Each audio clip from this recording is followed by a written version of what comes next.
This is Dolynny TV, ladies and gentlemen. Welcome back to part 2 of our worst case scenarios look for the Edmonton Oilers in the 2019-2020 NHL season. As yesterday, well, shall we recap kind of the scary day that was yesterday of looking at, of course, number one, the worst case scenario for the Oilers to start the year in an eventuality that might see, in case of a setback, Connor McDavid start the year on the injured list. That is, of course, like I said, a worst case scenario.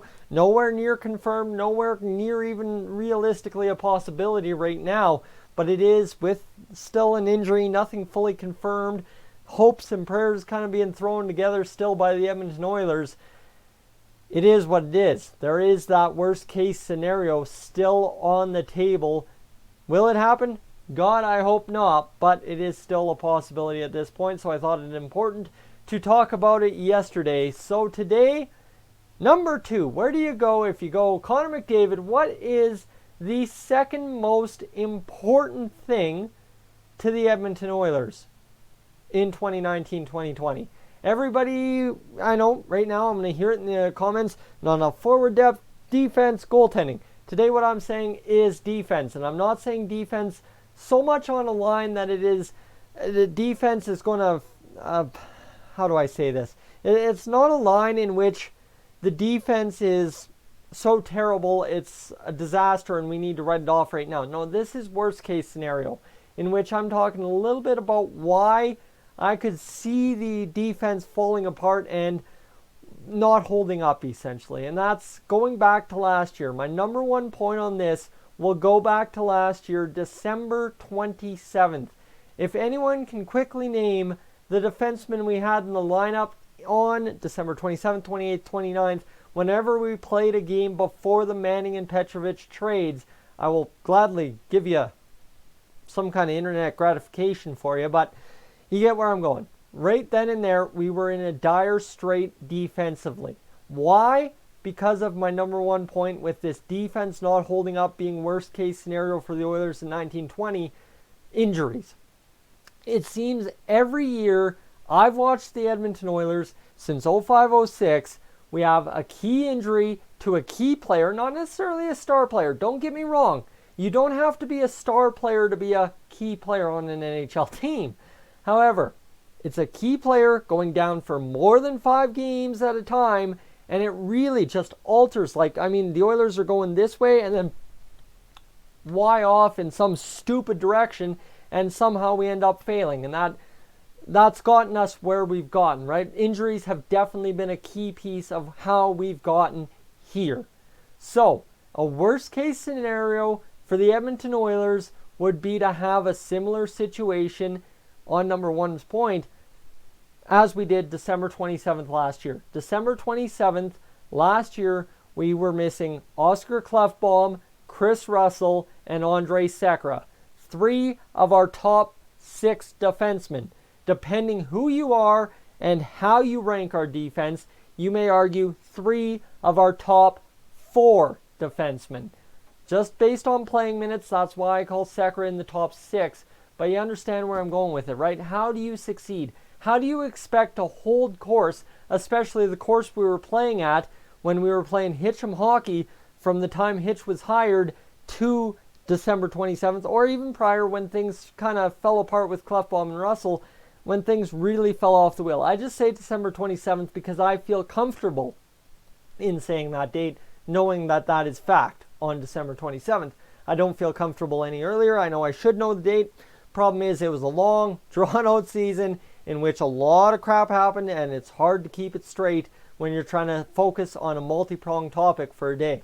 So, that is what it is. That's what I got to say, right? December 27th injuries, that's a part of the worst case scenario. So, for the Oilers, to prevent the worst case scenario in 2019-2020 is obviously key number one, keep the defense healthy.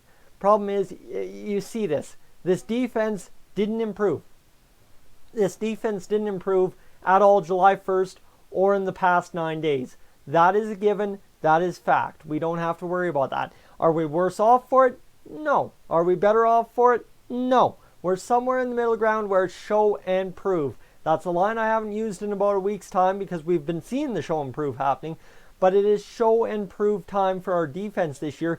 Especially, you consider we've got guys like Clefbaum, Larson, Nurse, Benning, Russell, guys that are team members for seasons now, right? It'll be seasons, not a season.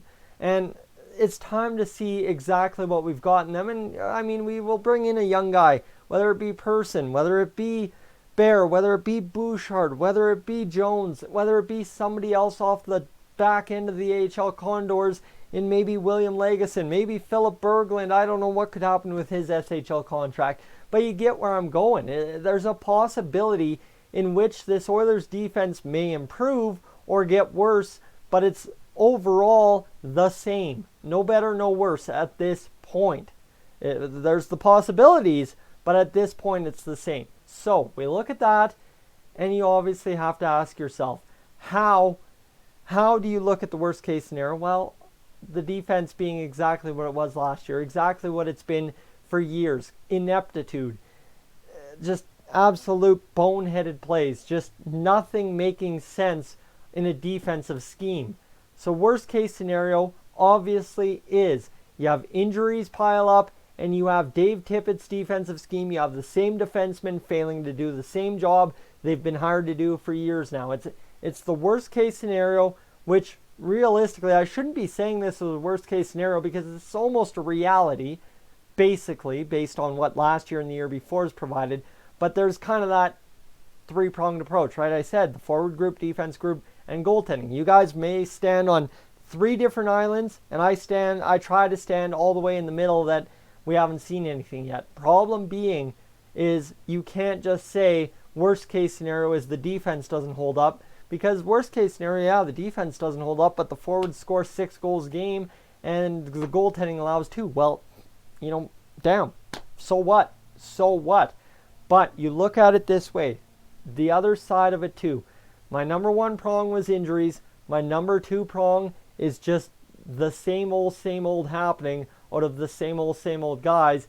Number three is a little bit of the same old from number two, but it is, again, you bring in this young kid, whether it be Person who's 25 or Bouchard who's 19 or 20, whatever he is. You bring them in, and they don't change much. Granted, okay, fine. They're young, it'll be fine. But the fact that the offense on the blue line, again, disappears. That's the brutal part. If the offense on the blue line disappears for the Oilers, and we don't have offense back there, and nobody's getting the puck to McDavid, and nobody's getting the puck to Draisaitl, and we're not doing the job offensively on the power play, getting shots to the net, once again, that's another worst case scenario of the defense not holding up. And when I talk about holding up, I guess I should clarify more so to the fact of not holding up their end of the bargain. That's what I was just touching on. Sorry, petted the cat 5 minutes ago, then made the mistake of touching my nose. But it's, again, they've got a bargain to hold up. Obviously, haven't been here, have not been here, being guys in the system, being guys contracted to be NHL players on our back end on the roster. That's what I'm getting at. They have a part of the bargain to hold up, and if they don't, that's the issue. That's the worst case scenario. And that comes down to injuries. That comes down to defensive schemes, defensive everything just failing. That comes down to the offense failing. And you look at that three ways, we've got ourselves a perfect calamity of worst case scenario. We're the 18-19 Oilers all over again. So guys, that's where I'm going to leave you on this to chew on today. Let me know your thoughts. What I want to get at, again, I want to get to the broad down to what I just broke it into. I want you to kind of tell me right now, if you got that trivia question I threw in there, I'd be really interested. But if you could look at it from your point of view, whether you're a forward suck, defense sucks, goaltending sucks, I don't want to hear the whole team sucks. I want to know what your real legit issue is. I don't want to hear this, the Oilers are screwed. That is just, guys, we haven't played a game. We're fine.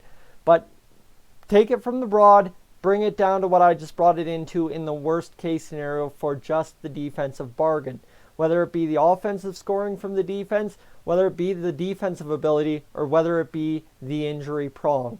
Let me know where you kind of sit top to bottom on this issue.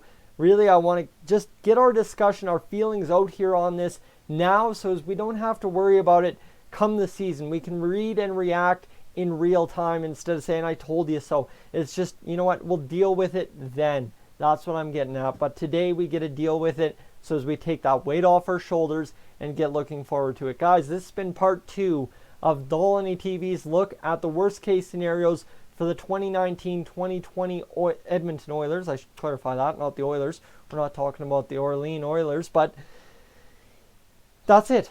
That's my look. We'll tune in for part 3 tomorrow. I might have part 3 up on Thursday, and then we'll do a double header on Friday. I don't know. I've got some friends coming down from Cold Lake. We'll find out. Guys, I'm Tyson. This is Dolynny TV. I am up on out of here. Don't forget to subscribe and hit that bell to make sure you stay up to date with everything going on here. You don't want to miss a video because I love having you in the comments discussing with me. I am up on out of here.